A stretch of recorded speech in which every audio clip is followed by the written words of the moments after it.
Computer science actually एक ऐसी science है, ऐसी साइंस है जिसके अंदर हम डेटा डिस्ट्रीब्यूशन,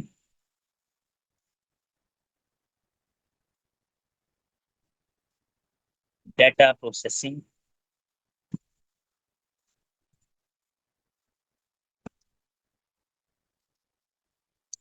डेटा प्रोसेसिंग को हम पढ़ते हैं, स्टडी करते हैं, लेकिन इसके लिए हम यूज करते हैं कंप्यूटर। ठीक है, इस सारे अमल को हम कंप्यूटर साइंस बोलते हैं। प्लस हम कंप्यूटर यूज करते हैं और टेलीकम्युनिकेशन एंड डिजिटल डिवाइसेस को यूटिलाइज। ये सारी चीजें हम पढ़ेंगे। अभी डेफिनेशन आपको कॉम्प्लेक्स लग रही है। डिजिटल डिवाइसेस को यूज करते हैं जब हम डेटा, कोई इंफॉर्मेशन हमारे पास है, उस इंफॉर्मेशन को हम उसकी असल जगह के लिहाज से डिस्ट्रीब्यूट करते हैं, उसको हम अरेंज करते हैं। अरेंज करने के लिए हम कंप्यूटर का इस्तेमाल करते हैं, या हम उसको ट्रांसफर करने के लिए कोई डिजिटल गैजेट्स यूज करते हैं, घड़ी यूज करें, मोबाइल यूज करें। ये सारी चीजें हम कंप्यूटर साइंस के अंदर। अच्छा, डाटा और इंफॉर्मेशन में आपने फर्क जहन में रखना। डाटा और इंफॉर्मेशन, ये दो डिफरेंट टर्म्स। डाटा जो है, ये एक्चुअली एक कलेक्शन है, collection of unprocessed, of unprocessed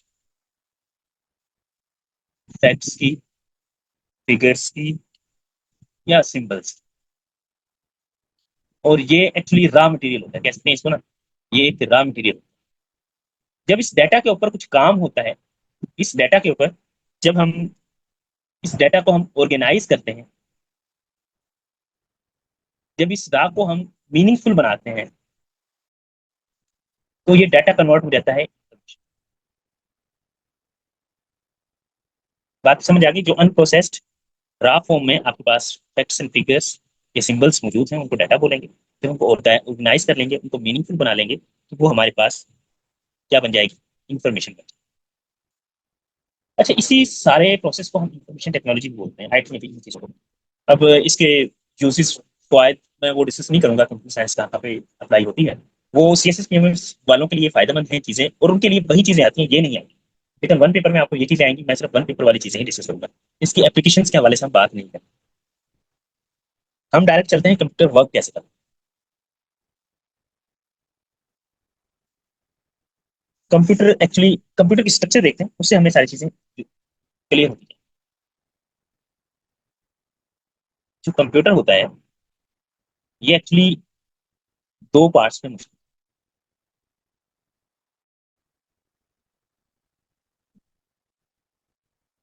computer के दो पार्ट्स होते हैं। एक होता है हार्डवेयर,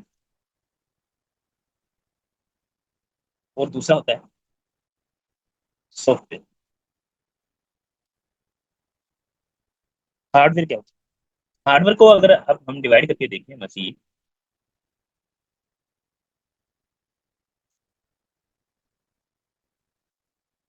हार्डवेयर को मजीद इनपुट डिवाइसेस में डिवाइड किया जाता है। मैं स्पेस में चला रहा।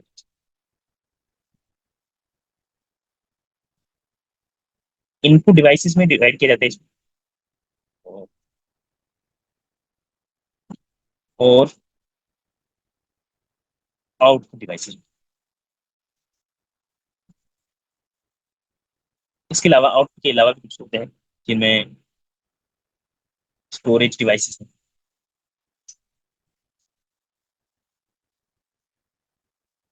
और सीपीयू है। सॉफ्टवेयर जो है, इसको दो में डिवाइड किया जाता है।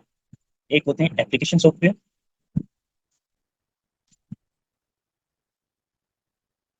और दूसरे होते हैं सिस्टम सॉफ्टवेयर। सबसे पहले हम देखते हैं कंप्यूटर के हार्डवेयर सिस्टम। जो फिजिकल इंस्ट्रूमेंट्स होते हैं, आपको नजर आ रहा है, फिजिकल गैजेट्स होते हैं कंप्यूटर के, उनको एक्चुअली आप हार्डवेयर। फिजिकल गैजेट्स जो आपको नजर आ रहे होते हैं, उनको, या फिजिकल गैजेट से रिलेटेड जो भी चीजें होंगी उनको आप हार्डवेयर बोलेंगे। सॉफ्टवेयर का एक्चुअली काम होता है कि, हार्डवेयर का एक्चुअली काम होता है इन सॉफ्टवेयर को स्पेस प्रोवाइड करना, इनको रन करने के लिए स्पेस प्रोवाइड। सॉफ्टवेयर जो है वो हार्डवेयर के बगैर काम, और हार्डवेयर का सॉफ्टवेयर के बगैर फायदा नहीं है। अगर सॉफ्टवेयर नहीं होगा तो हार्डवेयर का कोई फायदा नहीं। मैंने बताया कि ये इनपुट एंड आउटपुट डिवाइसेस में डिवाइड है। और इनपुट डिवाइसेस वो होते हैं जिनको हम डाटा इंसर्ट करने के लिए utilize करते हैं, जिससे हम चीज क्रिएट करते हैं। इसमें इनपुट या इंटरनल कह सकते हैं, और आउटपुट एक्सटर्नल हो सकते हैं। इनमें शामिल है एक तो वो जो आप हार्ड ड्राइव यूज करते हैं, हार्ड ड्राइव वो भी इनपुट डिवाइसेस में आ जाती है। मदरबोर्ड जो की पैड यूज करते हैं,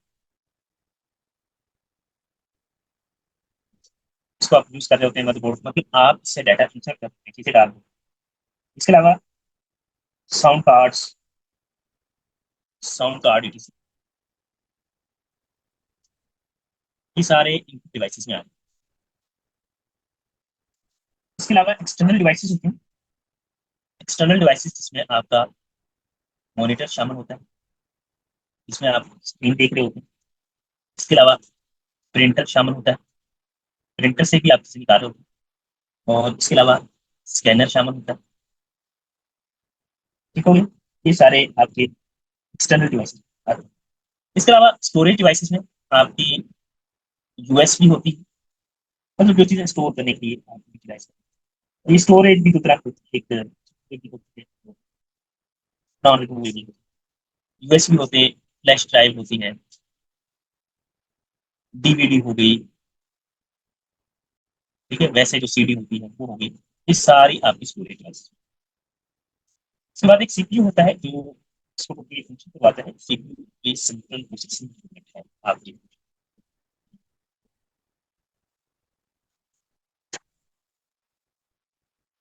एक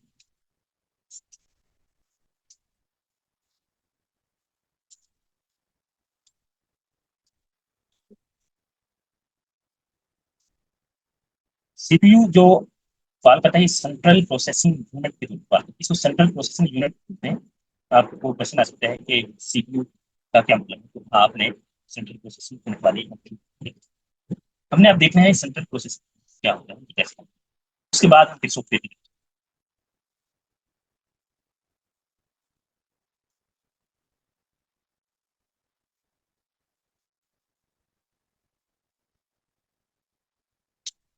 अच्छा जी, सेंट्रल प्रोसेसिंग यूनिट जो है बल्कि सेंट्रल प्रोसेसिंग यूनिट से पहले हम ना, मैंने स्टोरेज की बात की तो स्टोरेज के हवाले से बात करें कि कंप्यूटर में चीजें कैसे स्टोर होती हैं और कंप्यूटर कैसे काम कर रहा हो। कंप्यूटर मेमोरी क्या होती है और कंप्यूटर स्टोरेज डिवाइस।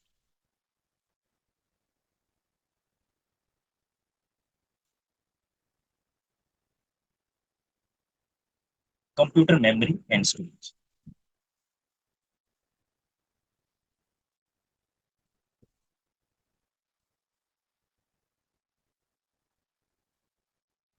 अच्छा जी, आप पास पेपर आप सारे लोग कर रहे हैं, तो एक पास पेपर का क्वेश्चन है, आप लोगों ने किया होगा कि मेमोरी और स्टोरेज में क्या फर्क है कंप्यूटर में के।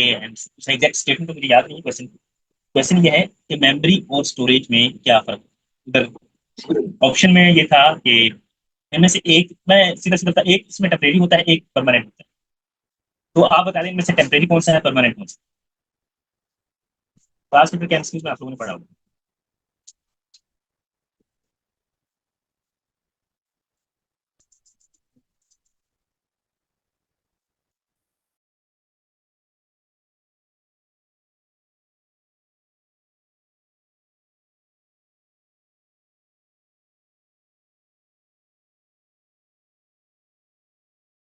जी जी, आंसर कर रहे हैं, नहीं पता। जी, स्टोरेज परमानेंट होती है और मेमोरी टेम्परेरी होती है।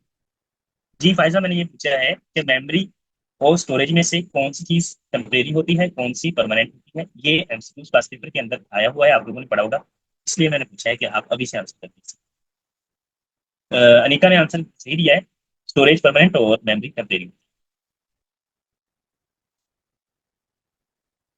अच्छा जी, इसके बाद हम नेक्स्ट मूव करते हैं, इनको डिटेल पढ़ते हैं। हम जैसे बोल रहे होते हैं, कंप्यूटर इन चीजों को इस तरह से समझता है और इसकी अपनी एक लैंग्वेज होती है, और उस लैंग्वेज के लिहाज से ये चीजों को लिखता है, स्टोर करता है और उनको प्रोसेस करता है। ये एक्चुअली कंप्यूटर वर्क करता है बाइनरी डिजिट्स के ऊपर। दो डिजिट्स में ये सारी इंफॉर्मेशन स्टोर करता है, और उनमें से एक डिजिट का मतलब ऑन या यस या पॉजिटिव होता है, दूसरे का मतलब ऑफ, नेगेटिव या इसका भी। वो दो डिजिट्स है 1 एंड 0। 0 का मतलब मोस्टली ऑफ, मोस्टली नहीं, हमेशा ऑफ, नो, इसका मतलब यस या no। इन दो डिजिट्स को ये यूटिलाइज करता है और इनको डिफरेंट तरीके से अरेंज कर लेते हैं। लाइक दो ही डिजिट है, 0 1 लिख सकता है, 1 0 के फॉर्म में लिख सकता है, 0 0 लिख सकता है, 1 1 लिख सकता है। ये अपने लिहाज से इनको अरेंज, ये होता है। अच्छा, इनकी अरेंजमेंट एक्चुअली जो स्टोरेज होती है वो बाइट्स की फॉर्म में होती है, बिट्स एंड बाइट्स, इनका नाम आपने सुना। ये इसकी यूनिट्स हैं। बिट्स का मतलब होता है, बिट्स जो होती है ये 8 बिट्स मिलके एक बाइट, ठीक है, एक बाइट। और जो एक बाइट है, अच्छा, 8 बिट्स मिलके एक बाइट्स बनाती है, और 1024 बाइट्स मिलके 1 किलोबाइट बनाती है, 1024 किलोबाइट मिलके 1 मेगाबाइट बनाती है, ठीक है। 1024 मेगाबाइट मिलके 1 गीगाबाइट। ये इस तरह से स्टोरेज की, ठीक हो गया। अब इनकी मेमोरी ना दो तरह की होती है, इंटरनल मेमोरी और एक्सटर्नल मेमोरी होती है। मेमोरी को हम डिवाइड करते हैं, मेमोरी जो दो तरह की होती है। एक होती है इंटरनल, इंटरनल या प्राइमरी मेमोरी, दूसरी एक्सटर्नल। पहले हम बात कर लेते हैं इंटरनल मेमोरी। जो ये इंटरनल मेमोरी है, ये दो तरह की होती है। एक होती है, एक को बोलते हैं रैम, और दूसरी को बोलते हैं रोम। इनमें से जो रोम है, इसका मतलब होता है read only, read only memory. जो रोम है, जो रोम है, ये एक्चुअली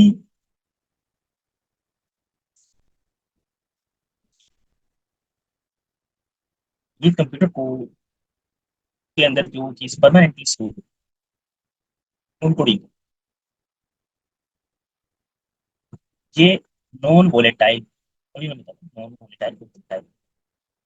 वोलेटाइल मेमोरी वो होती है जो आपके कंप्यूटर को प्रोसेस करवाती है, अपना काम करने के बाद जब आप बंद करते हैं तो हो जाती है उस काम को, और वो उठ जाती है, और ये तब परमानेंटली, ठीक है। रोम जो है, इसको चेंज नहीं किया जा सकता, ये फिक्स है, कैन नॉट बी। जो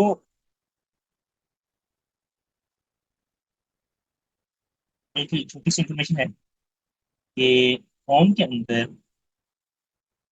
रोम के अंदर जो इंफॉर्मेशन है, इसको एक स्पेसिफिक प्रोग्राम के थ्रू रीड किया जाता है। उस प्रोग्राम को बोलते हैं बायोस, ठीक है। उस प्रोग्राम को क्या बोलते हैं? बायोस, इसका नाम आपने सुना। इसके बाद हम देखते हैं random access RAM.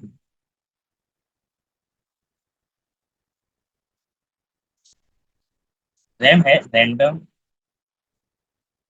Access memory.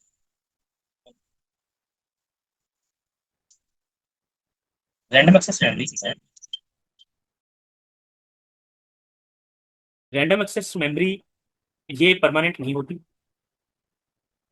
जिस तरह से ये, इसको हम टेम्परेरी, टेम्परेरी होती है, और इसके अलावा ये वोलेटाइल थोड़ी देर रहती है, फिर जब आपको स्टार्ट होता है उसको रन करवाने में उसकी स्पीड बढ़ाने में हेल्प करती है। स्टोरेज में कोई खास रोल नहीं होता, और उसको अपने आपके सिस्टम को रन करवाने में हेल्प करती है। उसके बाद खत्म करती है, जब आप उसको बंद करते हैं तो ये रैम रैम जो है रैंडम एक्सेस मेमोरी, ये भी खत्म हो जाती है। इसको आप चेंज कर सकते हैं, इसको आप बढ़वा भी सकते हैं, रैम आप इंक्रीज कर सकते हैं, ताकि आपका जो सिस्टम होता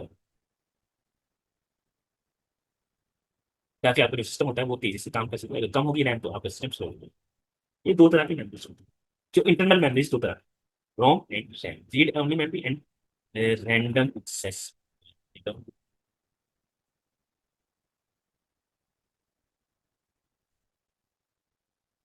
ये दोनों इंटरनल मेमोरीज थी। जो एक्सटर्नल मेमोरी है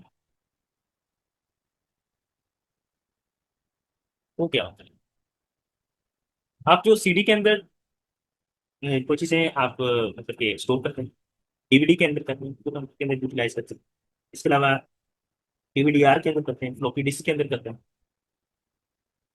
ये सारी जो मेमोरीज हैं इनको एक्सटर्नल मेमोरी, ठीक है, एक्सटर्नल मेमोरी के हवाले से इतना ही पढ़ना है। अच्छा जी, यहाँ तक अगर आपको कोई क्वेश्चन है तो पूछ लें कंप्यूटर के रिलेटेड।